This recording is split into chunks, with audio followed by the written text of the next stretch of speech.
வணக்கம் நண்பர்களே.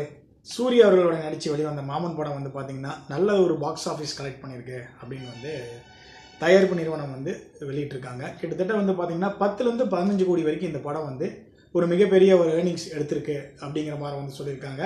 கிட்டத்தட்ட ஒரு 6-7 கோடி படத்தில் தான் இந்த படத்தோடைய பட்ஜெட் வந்து பார்க்கும்போது ஒரு 6 முதல் 8 கோடி வரைக்கும் எடுத்ததாக வந்து சொல்லியிருந்தாங்க. கிட்டத்தட்ட இந்த படத்தோடைய பட்ஜெட்டை தாண்டிலும் இந்த படம் வந்து பார்த்திங்கன்னா ஒரு நல்ல கலெக்ஷன் வந்து வச்சிருக்கு அப்படிங்கிற மாதிரி சொல்லியிருந்தாங்க. கிட்டத்தட்ட வந்து பார்த்திங்கன்னா ஒரு 5லேருந்து ஒரு 6 கோடி வரைக்கும் இந்த படத்துக்கு ஒரு லாபகரமாக வந்து அமையும் அப்படிங்கிற மாதிரி வந்து ஆக்சுவலாக இப்போ வரக்கூடிய ட்ரேடிங்ஸ் வந்து நிறைய பேர் வந்து சொல்லியிருந்தாங்க.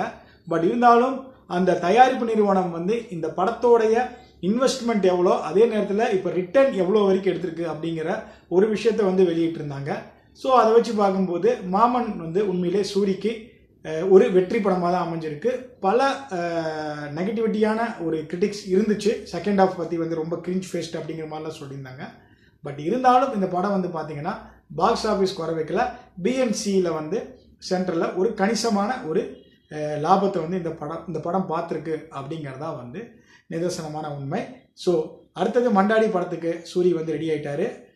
எப்படி இருந்தாலும் இந்த படம் வந்து பார்த்திங்கன்னா ஒரு போட்டிங் ரேஸ், நிறைய ஒரு சேசிங் சீன்ஸ், இந்த மாதிரி நிறைய ஒரு இன்ட்ரெஸ்டிங்கான எலமெண்ட்ஸ் எல்லாம் வச்சுருக்கு அப்படிங்கிற மாதிரி வந்து சொல்லியிருக்காங்க. ஸோ சூரியோடைய இந்த ஹீரோ அப்படிங்கிறத விட ஒரு கேரக்டரான ஒரு கேரியராக வந்து அவர் வந்து சூஸ் பண்ணி போயிட்டுருக்காரு. ஸோ ரைட் வேலை போகிறாரு. பார்க்கலாம் அவருடைய அடுத்தடுத்த படங்கள் என்ன மாதிரி இருக்குது அப்படின்னு சொல்லிட்டு. காமெடிக்கு தான் ஆட்கள் பஞ்சமாயிட்டாங்க. தேங்க்யூ.